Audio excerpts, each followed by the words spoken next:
Teenage Engineering KO2 has sent a shockwave through the synth and MPC community because we can now have all of these features for $299. Now, I've come up with a few characteristics of it that I'm really impressed with. Number one is the price. Number two, the immediacy of it, in that it's easy to get sounds onto the pads and then it's easy to perform with it. And you have all these performance effects and the fader to assign to one thing per group. And three is the size and portability of it. You can see it here next to the 707, the size difference. Another thing I like is that it has no features that are like a laptop computer or something like that. It has the feel of a more old school device with a sort of a well-defined functionality. Now, with all that said, I think the KO is going to be the gateway to a more fully featured groove box that you're going to want in the future. Possibly you'll choose the MC-707. So let's look at the similarities and differences between a higher level groove box like the MC-707. So one of the things I love about the KO is that you can immediately hit sound and you're putting sounds on the pads just that quick. Now, it's not quite that easy on the MC-707 because each track can do a few different things, not just play samples like the KO. Although the 707 does do that better than the KO and in a million different ways. And this is a major point that I'm making here that you're going to see over and over in this comparison. You're already trading off the fun and spontaneity of the KO for professional level utility of the MC-707, which often takes you down a rabbit hole of menus sometimes. Sometimes not, but definitely it doesn't have the immediacy and fun of the KO. So when I turned on my MC-707, I've got the 909 kit. So right there on the kick, let's say we want to start, we have to go shift sound, and then you can see all the pads there and you can select different ones and see that they're lighting up. So that particular one, if I hit enter on that pad, then you have to choose instrument select. And then you have to choose where the sound is. So I'm going to choose wave file. And then I've got a folder system here. Now this is something that the KO doesn't have. It doesn't have any folder system. You have to go online to manage your sounds. So I've got all the sounds of the KO on the MC-707 and I've got them categorized here. So I don't have to do this thing of typing in numbers, 700 and all this stuff. I've just got them here in folders and categorized. So if I wanted a kick, I can hit enter on that and there I've got, just audition them the same way. So I really like that soft kick there, so I'll import that one. And as I'm going through, anything I like, I should probably import it. Oh yeah, so using the arrows, you can go back and forth in levels of your SD card on here.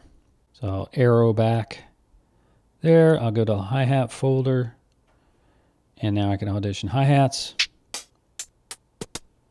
Kick, snare, and hi-hat. So once you get into the system, it is fairly easy, but it's just a matter of doing a couple more steps.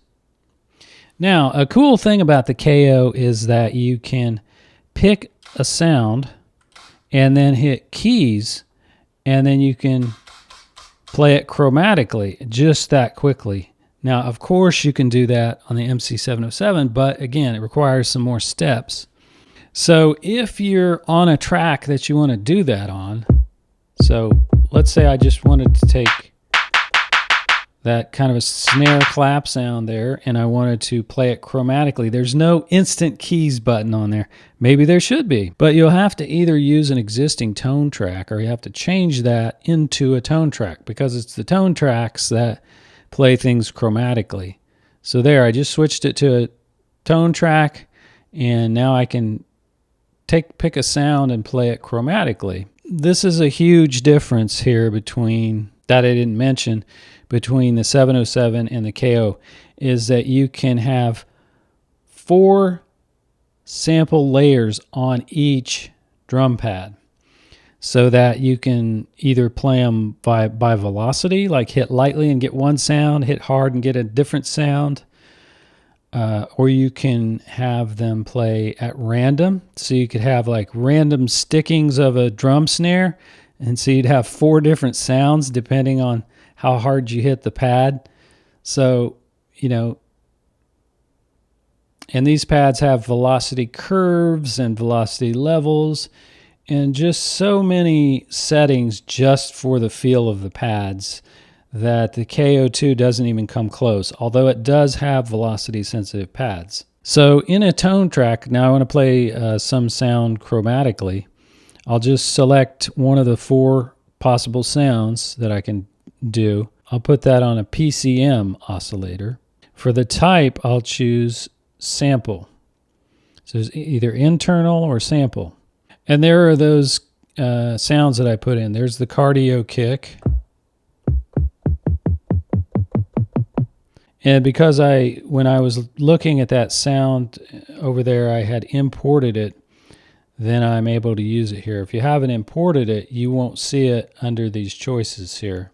So if you like, there's that cardio kick, and if I want to edit that, I can just push that encoder, and then you see the transients on the screen, and you've got 2 pages of things you can edit: the mode, one shot, reverse, forward, that type of thing. And you can also loop it. So if it's a pad sample, you would be able to set a loop point and have it play a constant pad, and you can zoom in and all that on the waveform. So in order to use sounds on here, though, you have to import them, as I did there with the drum kit. And so before you start your project, if you know which sounds you want to use, you can go ahead and import them. But if you hit the project button, you can choose sample there and hit enter on that, and then go down to import. And now we can see all the samples, folders of samples, and import some sounds, listen to some and import some. So not only am I going to play chromatically, I'm going to put 3 samples per pad and play them chromatically.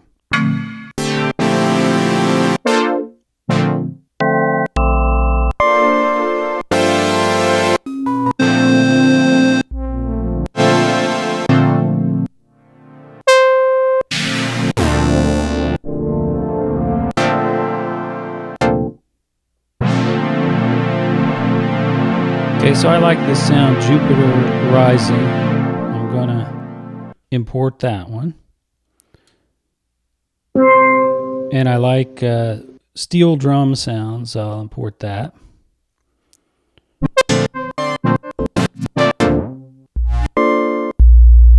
And I like this sub sound. I will import that one as well. Okay, exit out of there. Shift sound. And now I see my 4 oscillators there. So I'll put the first one on PCM, sample, wave, and I'll see those ones I imported right there. So there's the Jupiter Rising.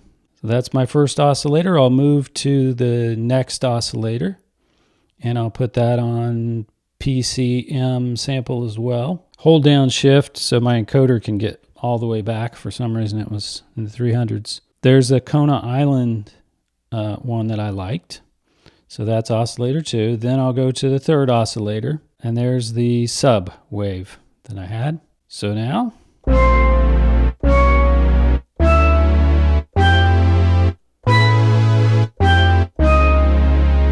three samples and playing it chromatically. So the KO, it does play chromatically, but you see how if you just spend a few more minutes, what you can get with the MC-707.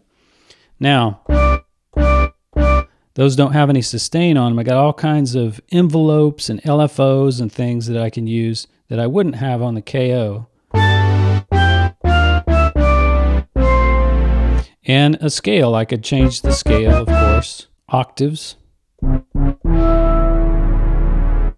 And higher octaves. And there's my release. So I'll hold down Shift, I can get it to release all the way.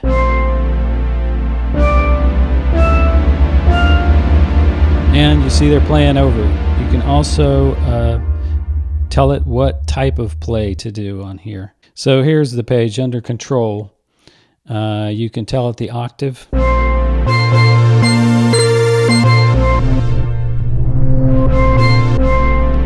You can have portamento on.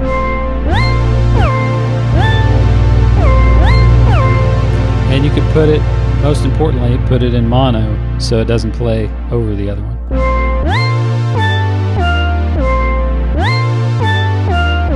A little portamento on your sample. If there's a little menu slider here on the left, it means there's another page. Also with function flashing, that tells you there's another page to the menu. So you can hit function and you see there's an analog feel there.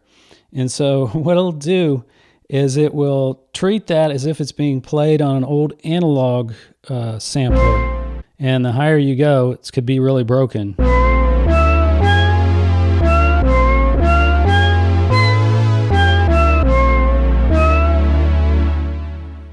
And so here in partial range is where you can set the range. I can actually use velocity to have maybe the steel drum portion of that sound to play only when I strike the pad hard. So this is where you can set the velocity ranges of each of the 3 layers of sound that I have. Now here with this tuning, you can micro tune every note and have it, you can make C be anything you want. So that's the C note there.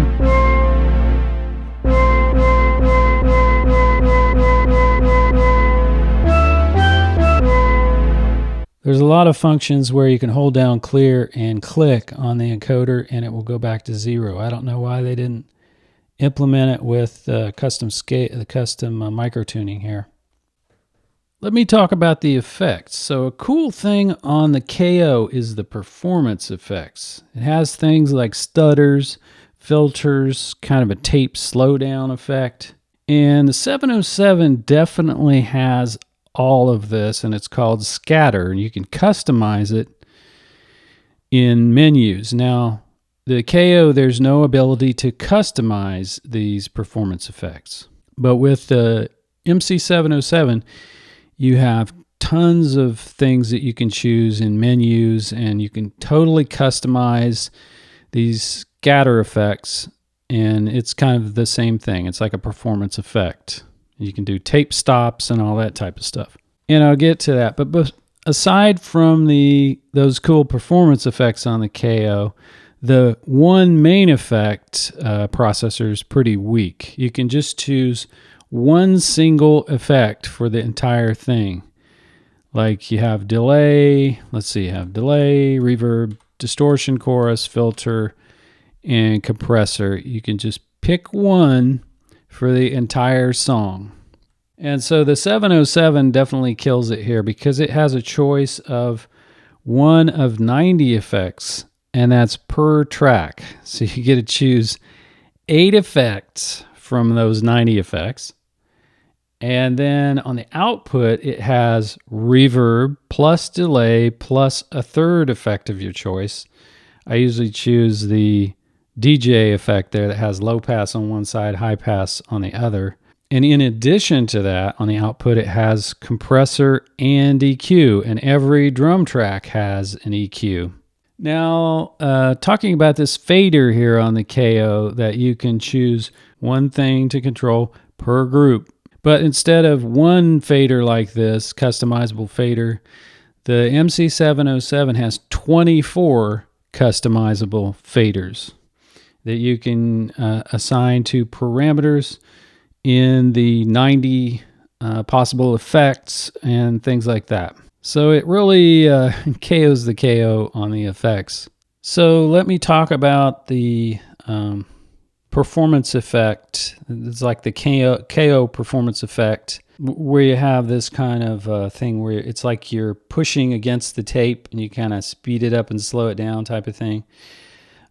You can definitely do that using velocity. You can assign velocity to one of the scatter effects for pitch, and you could do that exact same thing. But I have made one here that's quantized. So it's quantized to slow down over the 16 steps. I'll let you hear that one. It's like a tape stop effect. Then I got the bandpass filter effect. Kind of makes you sound like you're on an AM radio. And that's good to do before bringing in something.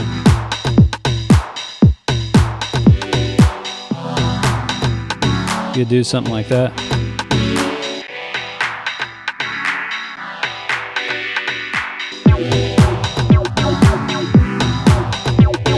And of course it has repeats.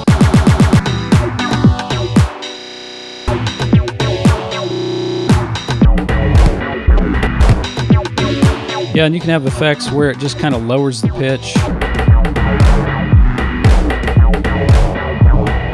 or raises it up. Now, in terms of customizing them, you can hit Shift Scatter, and then you can see the pads there, or you can hit Up and Enter, and you can start customizing each step. And you make the pitch go up, down, do whatever you want it to do, repeat on certain steps. It's totally customizable that way. And if you hit Enter on the pad itself, you can see some of these effects here. So that's the settings page looks like that. Reverse page looks like that. Re-trigger page. Pitch page. The pan page. FX send page. Envelope page, and grain page. That's what it looks like. Not only that, but you can choose the over 90 effects and just have it so when you hit a button you get that temporary effect, one of those effects. And you've got two choices to do there. Scene play is a similar concept on both devices, but I'll show you why the 707 is a million times better at doing that. So the idea of scenes on the KO is that you have your complete song done here in these four groups, let's say. You have your drums, bass, melody, and chord. And so you do Shift Commit, and you get a clone of that. And so in scene 2, you delete everything out but the drums, and now you have a performance thing where you can switch back and forth and bring things in. The 707 has a similar concept, and it's also performance muting and unmuting designated patterns. So you can have a scene 1 be this, so it's going to play those two. Scene 2, it's going to play those. Scene 3, it'll play all of them, that type of thing. But the 707 is worlds better because it waits for the 1. It's quantized before it starts the next pattern. With the KO, you have to time it out yourself, and so it's never exact.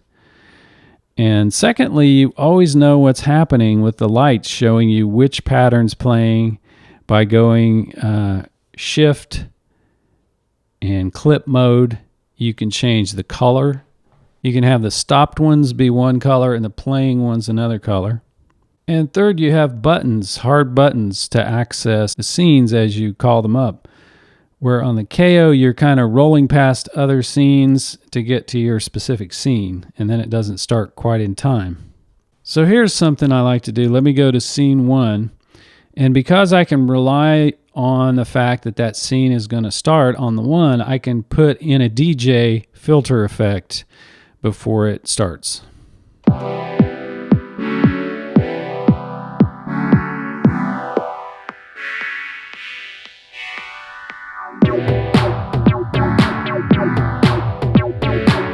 So the idea is that I really wasn't concentrating too much on bringing the scene in at a certain time. I knew it was going to come in on the 1. And here's a huge deal. The sequencer on the KO is very basic. The KO has no polyrhythm, no polymeter, no random play, no reverse play, no Brownian play, no ping pong play, no probabilities per step. And you get all that on the 707, and I'll demonstrate it. You can even have what I call sandwich play, where your first step is step 5 and your last is 12. Now I can also do polyrhythm. I could have triplets on the bass.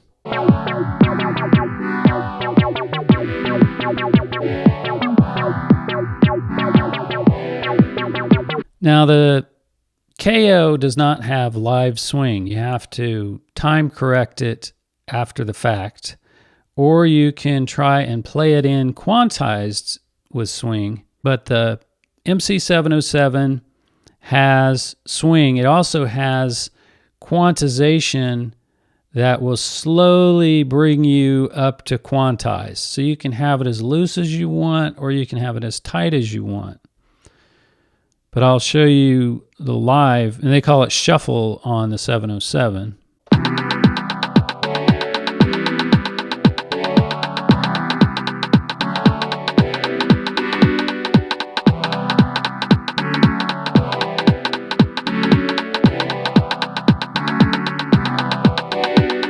So I'll show you some different play modes where you have like forward and reverse and things like that. So you see it going in reverse, forward and reverse like a ping pong play. Brownian style. Random.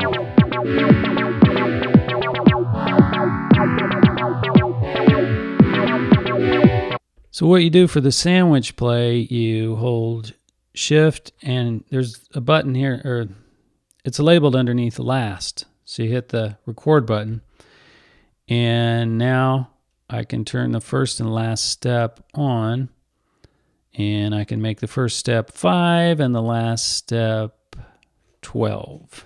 Hold down Shift, you can go really quickly on the encoders. You see it just playing right in between there. So I call that sandwich play. Sandwich play random. Sandwich play ping pong. Sandwich play Brownian.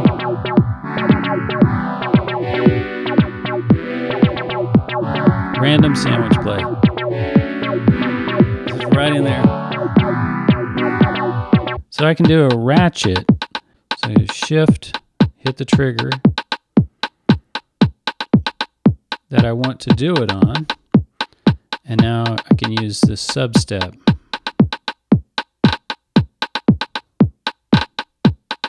Now I can shift the steps around.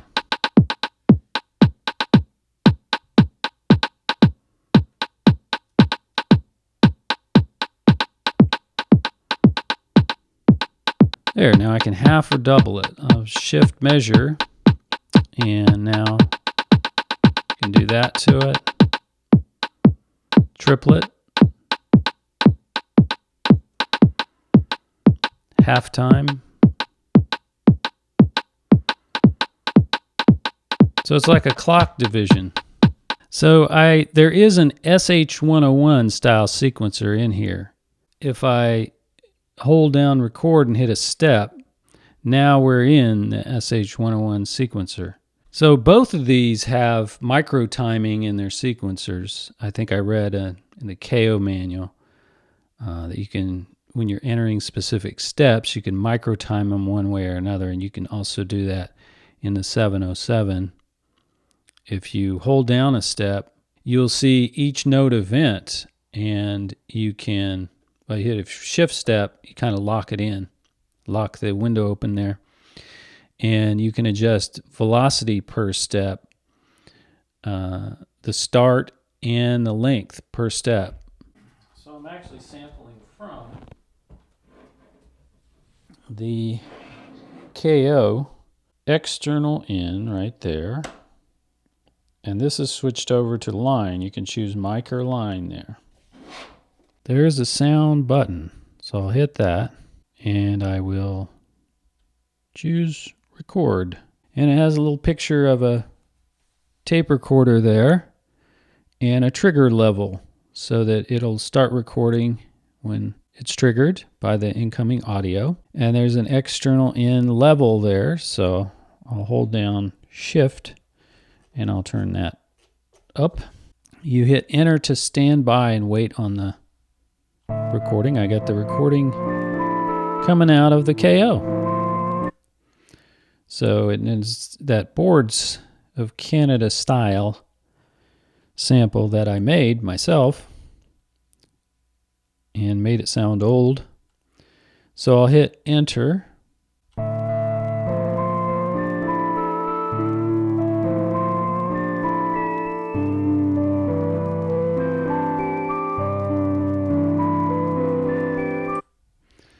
Okay, and hit enter again. So that, and there's the sample. It recorded it. Now the 707 gets KO'd by the KO on the ease of use with the sampling. Like if you're sampling from a record or something like that, and you can do lazy chop, just start playing it and hit the pads in a rhythmic way, and it automatically chops it and puts it on the pads. And the MC-707 doesn't have anything like that. You have to kind of listen to your sample and assign one pad at a time by hitting enter. So yeah, it's a hassle to do. But that said, it can be done. You certainly can sample a record and put bits of it on the pads and play it the same way. But when you take away that immediacy that the KO has, it's definitely not as much fun to do it. So it does have normalization. So I'll click that, and it's doing a normalized procedure here. It's done. So you can see that it boosted the waveform to the perfect amount there. And there, I noticed that there's an arrow here in the right side of the display. And if you see that, you can hit these arrows down here and get more of the menus. So there's several types of slicing here. There's soft, mid, and hard. So that depends on how many transients you have sticking up as which one of those you want to choose. And I won't do that. I'll have to do it manually because with this sample, it is so, compressed, and there's really not many transients to indicate to its algorithm, where the divisions are. So yeah, it definitely lacks in that area. I mean, I should be able to choose at least, that I can choose, I want to divide this into 8. I want to divide this evenly into 16. I should be able to choose that, and it would cut it up, and then I could just adjust it. And it definitely needs something like that in an update for sure. A little bit long there. Then I'll move the start again to the end and start moving the end out for the third one. So I've got it put on 3 of the pads, and you just have to do that procedure. You keep moving the start point to where your end is, and then move the end out and test it using get your 4th sample. And that's how you do it. Now, if it does have these big transients, like with the Amen break or something like that, then you could use this chopping algorithm. Now you can go Shift Sound, and you can edit other aspects of it. So if I go here to this pad, and there's where I can use this amplitude. There's a lot of envelopes and filter envelopes and things that you can do to the sample. Yeah, I could actually low pass filter that.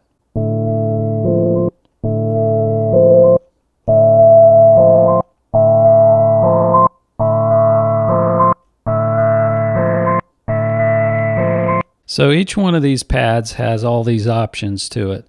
But yeah, if you were experiencing some clicking, there is an amp envelope there. So that would handle the volume level of it. And so your envelope time 1, I think, would be where you just put a couple milliseconds on there and get rid of any clicking on the front. And do the same thing with the end. But yeah, I would say, just to summarize, I would say, yeah, you can absolutely cut up your samples, sample things, records and things, cut them up on there, but it's not going to be easy. After you get it on there, you see all the options you have with pitch envelopes, filters. You've got 4 levels of sample you can put on each one. So you've got 4 waves that you can put on there. Tons of options there for what you can do with each pad and edit it. A lot more than what you'd have with the KO. But have you lost the fun? Have you lost the desire to go sample something? I mean, with the KO, if you watch my video I did on it, you can see I just sampled it right in there. I just lazy chopped it onto the pads and made a little song. And I made that song in probably less than 10 minutes. Here you can spend, an hour getting your samples a certain way, and you're like, well, I've got filter options. Should I use that? I've got pitch envelopes. I've got all kinds of things I can do. Should I put that on there? A lot of decisions to make there.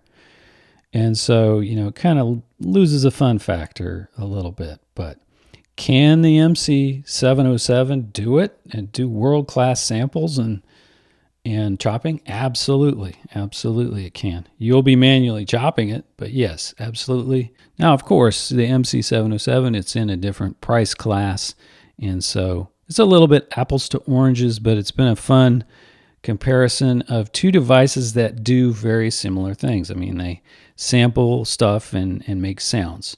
Now, with this 707, of course, it goes way beyond that because it has all the synthesizers of the Zencore. It's got the VA synthesizer in it. So it's like having a Phantom workstation in a box almost. Probably closer to the Phantom O series, like a Phantom 06 series. But yeah, it does have about 1,000 synth sounds in it, and it has a good synthesizer in it that I've made a lot of great sounds with, and I have a pack. If you watch my other video on the MC-707, I demonstrated all of those synthesizer sounds that I made from scratch using the VA synthesizer that's inside the 707. So yeah, it does everything the KO2 does, and then on top of that, it has a full Phantom synthesizer in it, the Zencore synth in it.